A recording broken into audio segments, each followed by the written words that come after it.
어머니, 저 오늘 좋은 곳을 찾아봤어요. 아시지? 서울 외곽의 그 요양원요. 공기도 정말 좋대요. 요양원? 뭐 하는? 어머니, 이제 좀 편하게 쉬셔도 괜찮지 않을까 해서. 여기는 음식도 정말 맛있고 선생님들이 잘 챙긴대요. 저 가봤어요.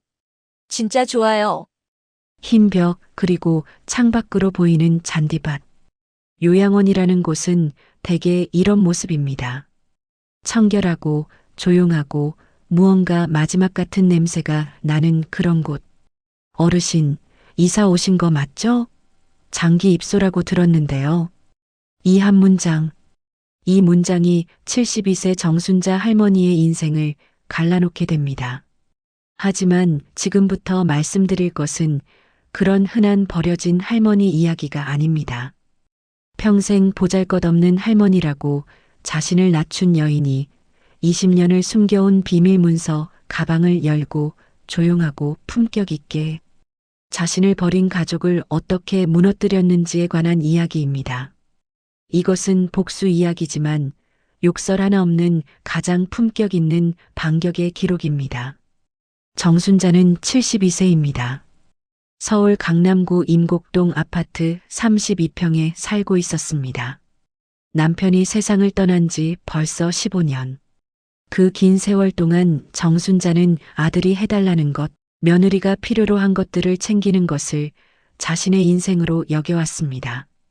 새벽 5시에 일어나 손주 준호의 도시락을 싸고 며느리 연희가 좋아하는 반찬을 만들고 아들 이준호가 직장에서 돌아올 때쯤이면 밥 한 끼가 준비되어 있도록 손주가 태어났을 때 그 기쁨, 손주가 첫 할머니를 외쳤을 때 그 감정은 차라리 눈물 같은 것이었습니다. 할머니 사랑해. 할머니는 나한테 가장 소중한 사람이야. 7살 준호의 목소리.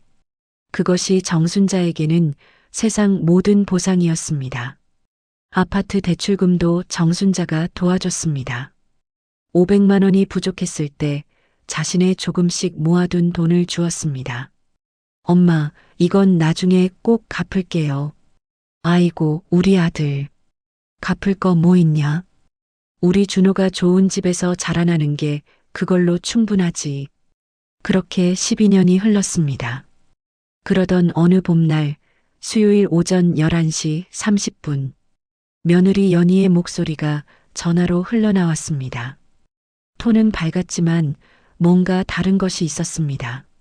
어머니, 저 오늘 좋은 곳을 찾아봤어요. 아시지? 서울 외곽의 그 요양원요. 공기도 정말 좋대요. 요양원? 뭐하는? 어머니, 이제 좀 편하게 쉬셔도 괜찮지 않을까 해서.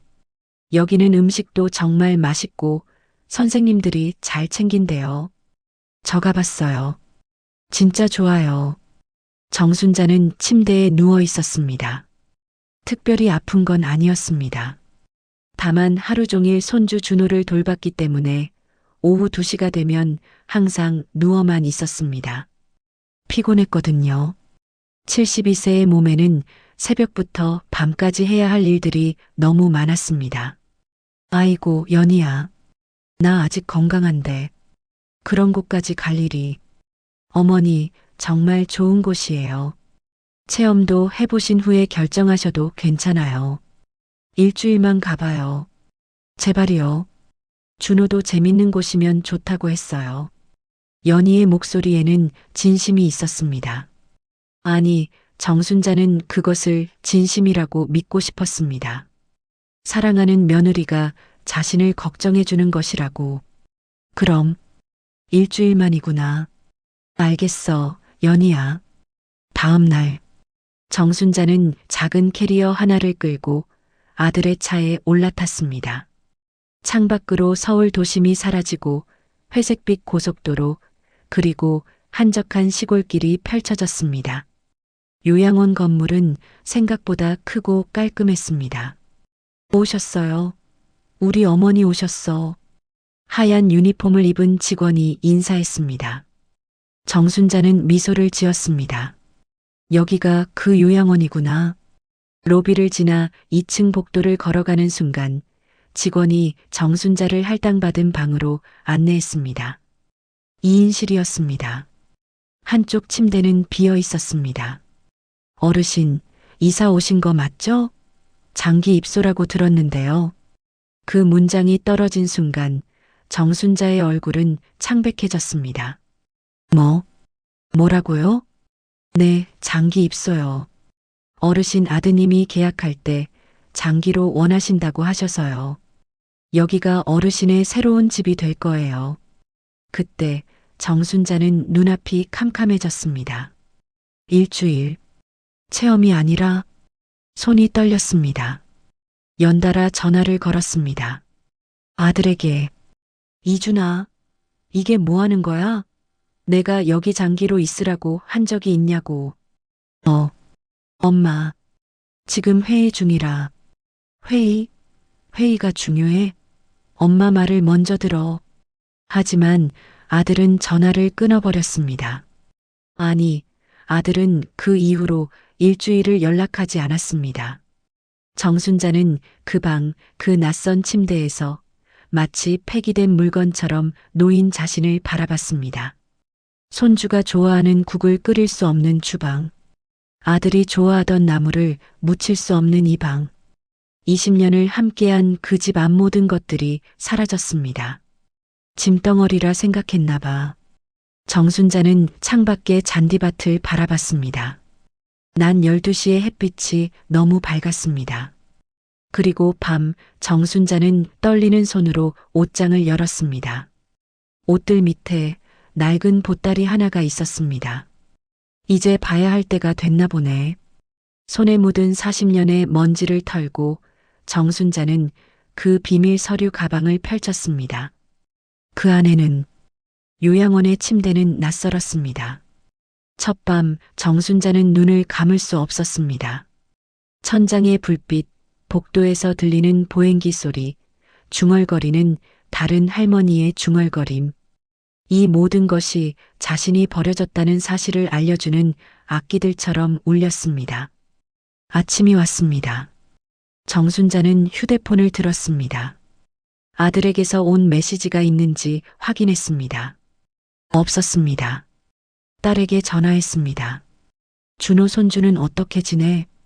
딸은 조심스럽게 대답했습니다. 엄마, 오빠가 할머니 요양원에서 잘 지내고 있으니 자주 안 와도 된다고 준호한테 말했대요. 준호가 그걸 진짜로 믿어버렸어요. 그 순간 정순자의 심장이 멎을 뻔했습니다. 손주가 자신을 잊고 있다는 뜻이었습니다.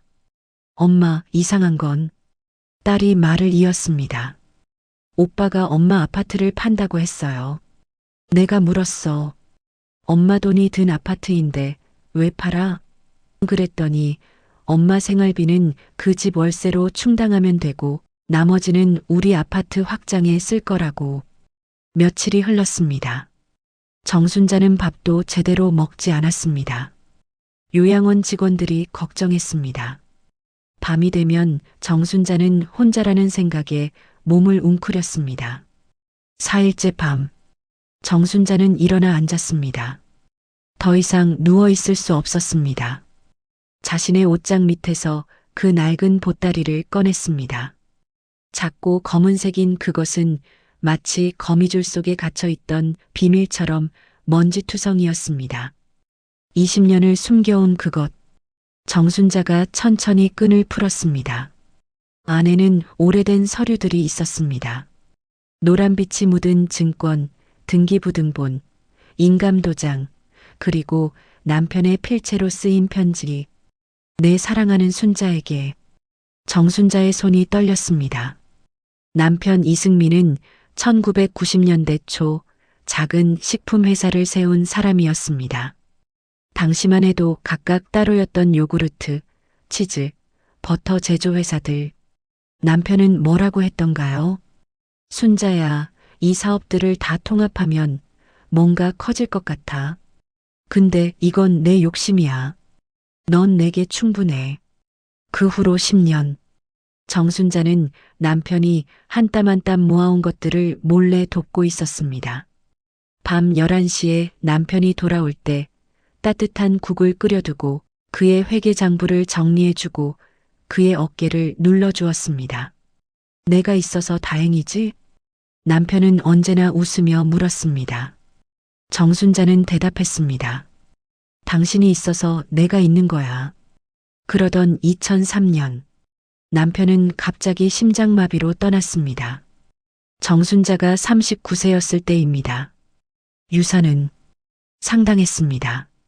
아들이 아직 어렸고 정순자는 그 재산을 함부로 쓸 수 없었습니다. 아니, 정확히는 아들과 손주를 위해 남겨두기로 결심했습니다. 하지만 그 기간 정순자는 혼자서 그 회사 지분들을 관리해 왔습니다. 밤마다 컴퓨터 앞에서 변호사의 자문을 받으며 조용하게 아들은 몰랐습니다. 며느리도 몰랐습니다. 세상 누구도 몰랐습니다. 그 요양원의 침대에서 정순자는 서류들을 하나하나 펼쳐봤습니다. 요구르트 회사의 등기부등본 정순자 명의, 치즈 제조회사 정순자 명의, 버터 유통회사 역시 정순자 명의, 그리고 마지막에 아버지가 남긴 편지. 순자야, 혹시 내가 먼저 가면 이 모든 것을 아이 교육에만 쓰지 말고 넌 너 자신을 위해 써라. 너를 존중하지 않는 사람들에게서 벗어날 힘이 필요할 날이 올 거야. 그때를 위해 이것들을 남기는 거다. 정순자는 눈물을 흘렸습니다. 남편이 자신을 이렇게까지 믿고 있었다니. 그리고 그 순간 무언가가 깨졌습니다. 아니, 깨어났다고 해야 할까요? 20년을 숨겨온 것. 그것이 이제는 빛을 봐야 할 때라는 생각이. 정순자는 휴대폰을 들었습니다. 손가락이 떨렸지만 그녀는 찾아냈습니다. 변호사의 연락처, 음성 메시지를 남겼습니다. 선생님, 정순자입니다. 내일 아침 가능하신가요? 내가 버린 게 아니라 내가 버릴 수 있다는 걸 아들에게 보여줄 시간이 됐습니다. 그 밤 정순자는 처음으로 요양원에서 숙면을 취했습니다. 침대 옆 탁자 위에는 3개의 회사 등기부등본이 놓여 있었습니다. 창밖에 야경이 흘렀습니다. 마치 이제 시작된다는 신호처럼. 그리고 정순자는 생각했습니다. 20년을 참아온 이 사람이 이제야 움직인다. 짐덩어리라 했지? 그럼 이제 보여줄 차례다. 내가 어떤 무게를 가진 짐인지. 다음 날 오전 10시 요양원의 상담실에서 정순자는 변호사 김우진을 만났습니다. 정순자님, 지난 20년간 이 세 회사의 지분을 어떻게 관리하셨는지 다시 한번 확인 부탁드립니다. 정순자는 침착하게 서류를 건넸습니다. 변호사의 눈이 커졌습니다. 이건 정순자님이 실질적인 대주주시군요. 특히 요구르트 회사의 경우 연간 순이익이 80억 원대인데. 네, 알고 있습니다. 그리고 현재 아드님께 월 300만 원을 송금하고 계신다고요? 그렇습니다. 변호사는 잠시 침묵했습니다. 그 침묵 속에는 경탄과 안타까움이 섞여 있었습니다. 정순자님, 제가 먼저 말씀드리고 싶은 건 법적으로 모든 수단이 있다는 겁니다. 아드님이 며느리님 명의로 대출받은 것들, 그 보증을 철회할 수 있습니다. 정순자가 물었습니다. 그럼 며느리의 사업은 무너집니다. 보증이 철회되면 대출금 상환 기한이 3개월 이내로 단축돼요. 불가능한 수준입니다. 그리고 아드님께 드린 재정 지원도 즉시 중단하실 수 있고요. 정순자는 잠깐 하늘을 바라봤습니다. 하겠습니다. 변호사는 일을 빨리 진행했습니다. 첫 번째 조치 월 300만 원 송금 중단 통보장. 아들 이준호는 그것을 받자마자 전화를 걸었습니다. 어머니, 뭐 하시는 거예요? 갑자기 돈을 끈다니. 제 신용 등급이 떨어진다고요. 정순자의 목소리는 조용했습니다. 아들아, 넌 내가 요양원에 갔다고 생각했지? 나는 요양원에 간 게 아니라 정신을 차린 거야. 20년을 너희를 위해 살았고 마지막 순간에 버려졌다. 이제부터는 내 돈은 내가 쓸 거야. 어머니, 이건 너무한 거. 정순자가 전화를 끊었습니다. 두 번째 조치 며느리 연희명의 대출 보증 철회. 변호사가 은행에 공식 통보장을 보냈습니다. 3일 뒤 지옥이 시작되었습니다. 연희는 이준호에게 울부짖으며 전화했습니다. 여보, 은행에서 전화 왔어. 대출금 3개월 안에 다 내야 한대. 보증인이 철회했다고. 어머니가 했대. 이준호는 어머니에게 다시 전화했습니다. 어머니, 제발, 연희 회사가 망할 거라고요. 진짜 제발. 정순자의 음성은 더욱 차분했습니다. 아들, 내가 너희 집을 버리라고 했던가? 내가 요양원에 보내달라고 했던가? 내가 손주를 포기하라고 했던가? 침묵. 엄마는 엄마의 이름으로 된 것들을 지킬 뿐이야. 세 번째 조치 요양원의 변신. 정순자는 요양원 원장을 불렀습니다. 원장님, 저희 요양원에 투자하고 싶습니다. 원장은 깜짝 놀랐습니다. 정순자님께서요? 네. 그리고 이 요양원 이름을 바꾸고 싶어요. 정순자 재단 요양센터로요. 원장의 입이 떨어졌습니다. 정순자는 계속했습니다. 이건 단순한 투자가 아닙니다. 내 이름과 함께 기록되는 곳이에요. 여기 계신 어르신들이 존중받고 따뜻하게 대접받는 곳으로 만들고 싶어요. 원장은 눈물까지 흘렸습니다. 정순자님, 정말 감사합니다. 바로 진행하겠습니다. 일주일 뒤 요양원 입구의 벽에 현판이 걸렸습니다. 정순자 재단 요양센터. 그 아래에는 작은 글씨로 설립자 정순자 SUNJA 융파운데이션. 정순자는 그 현판을 보며 서 있었습니다.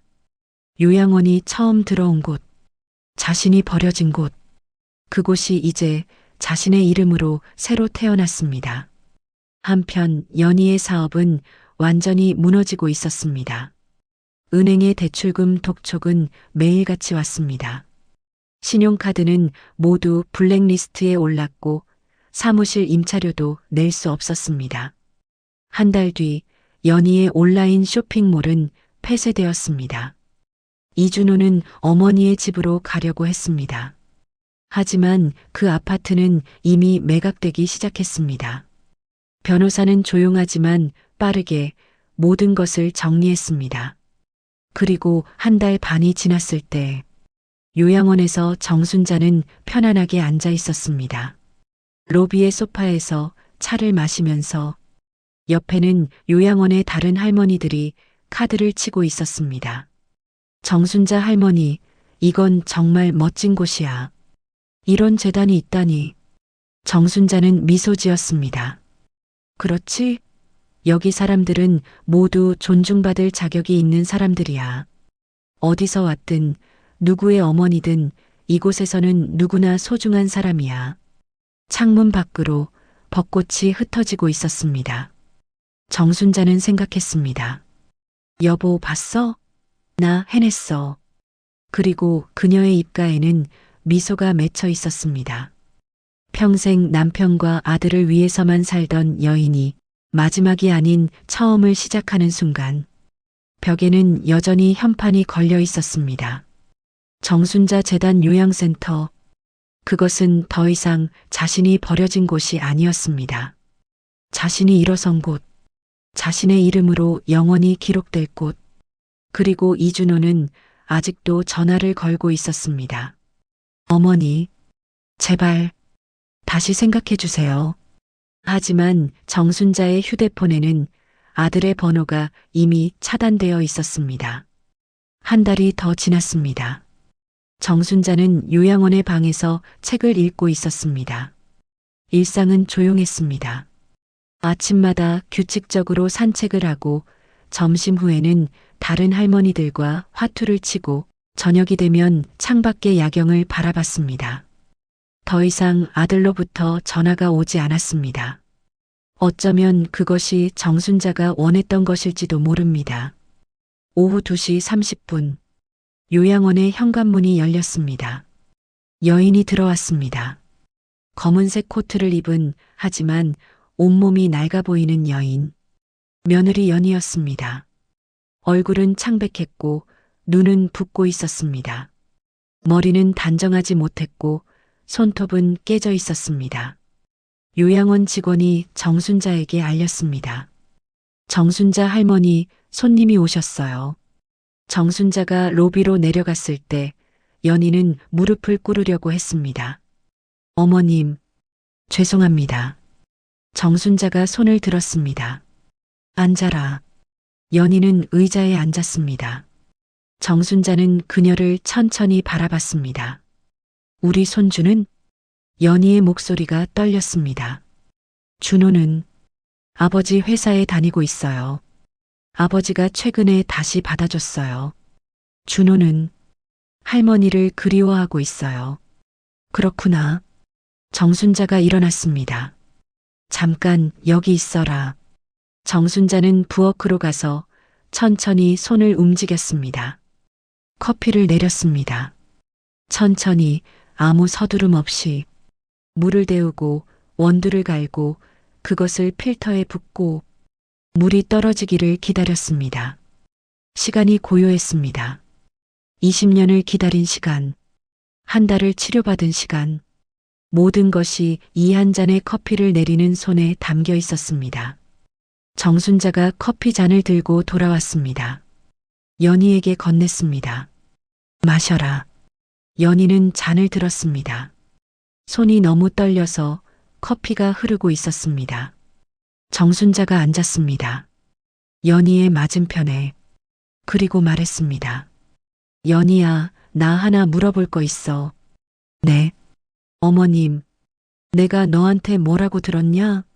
처음에. 연희가 다시 울음이 터져 나왔습니다. 쓸모없다고. 짐덩어리라고. 정순자의 목소리는 더욱 차분했습니다. 그래. 짐덩어리라고 했지. 알겠니?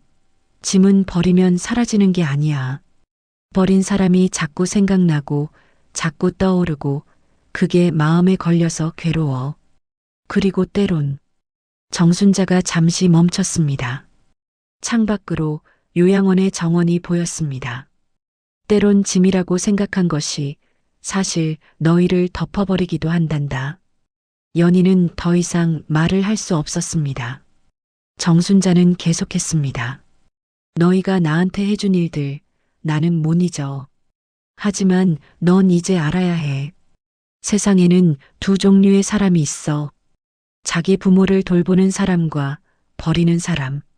너희는 어느 쪽을 선택했지? 어머님, 제발, 제발은 안 돼. 이제 넌 내 딸이 아닐 수도 있어. 하지만 우리 준호는, 내 손주는 여전히 내 손주야. 정순자가 일어섰습니다. 이 요양원은 앞으로 계속 내 이름으로 남을 거야. 여기 계신 모든 어르신들처럼 너도 늙겠지. 그때 생각날 거야. 너도 한 번은 누군가의 짐이 될 수도 있다는 거. 연희는 입을 열었다 닫았다를 반복했습니다. 정순자는 연희를 바라봤습니다. 결코 미운 표정이 아니었습니다. 다만 끝난 것 같은 표정이었습니다. 이제 가거라. 아들 친구 변호사한테서 연락받겠지. 너희 집과 차에 대해. 어머님, 그게 나는 너희가 죽길 원하는 게 아니야. 다만 학비는 내겠다. 준호의 대학 학비 말이다. 그건 내가 아니라 우리 손주 때문이야. 그 말을 듣자 연희는 완전히 무너졌습니다. 정순자는 요양원의 로비로 나갔습니다. 연희는 떠났습니다. 뒷모습이 작아 보였습니다. 모든 것을 잃은 여인의 뒷모습. 정순자는 다시 자신의 방으로 올라갔습니다. 창밖을 바라봤습니다. 늦은 오후의 햇빛이 요양원을 밝히고 있었습니다. 그리고 현관의 벽에는 여전히 현판이 걸려 있었습니다. 정순자 재단 요양센터. 그 아래에는 작은 글씨로 설립자 정순자 SUNJA 융파운데이션. 정순자는 생각했습니다. 버려진 곳에서 일어섰다는 것의 의미를. 그리고 그것이 복수라기보다는 실은 우아한 원점 복귀라는 것을. 요양원에 들어올 때 정순자는 남편이 남겨준 재산의 주인일 줄도 몰랐습니다. 하지만 이제 정순자는 알았습니다. 자신은 처음부터 버려질 수 없는 사람이었다는 것을. 자신은 처음부터 무의미할 수 없는 사람이었다는 것을. 밤이 내렸습니다. 정순자는 창밖의 야경을 바라봤습니다. 서울의 불빛들이 하나둘 켜지고 있었습니다. 그리고 이 요양원 벽에 적힌 이름 또한 그 불빛들 속에서 조용히 빛나고 있었습니다. 인생은 끝이 아니라 반전의 시작이다. 72세라는 나이에 정순자는 그것을 깨달았습니다. 자신의 버림받은 순간이 사실은 자신의 가장 강력한 시작이었다는 것을. 한편 이준호는 아버지의 회사 사무실에 앉아 있었습니다. 책상 위에는 변호사로부터 온 편지가 놓여 있었습니다. 그것은 어머니 정순자로부터의 학비 보조 계획서였습니다. 서울대학교 4년 전액. 그리고 그 편지 끝에는 한 줄의 메모가 있었습니다. 너는 할머니를 잊지 말아라. 이준호는 눈물을 흘렸습니다. 그리고 비로소 깨달았습니다. 버려진 것 같았던 그 여인이 사실 자신을 지켜주던 가장 큰 힘이었다는 것을. 요양원의 밤은 고요했습니다. 정순자는 침대에 누워 천장을 바라봤습니다. 남편의 얼굴이 떠올랐습니다. 맞지? 내가 해냈어. 그리고 정순자는 미소 지었습니다. 72세의 나이에 새로운 인생의 문이 열렸습니다. 그것은 버려진 것이 아니라 찾아낸 것이었습니다. 자신 안에 있던 가장 강한 힘을. 이 이야기는 여기까지입니다. 함께 해주셔서 감사합니다. 행복하고 건강한 하루 되세요.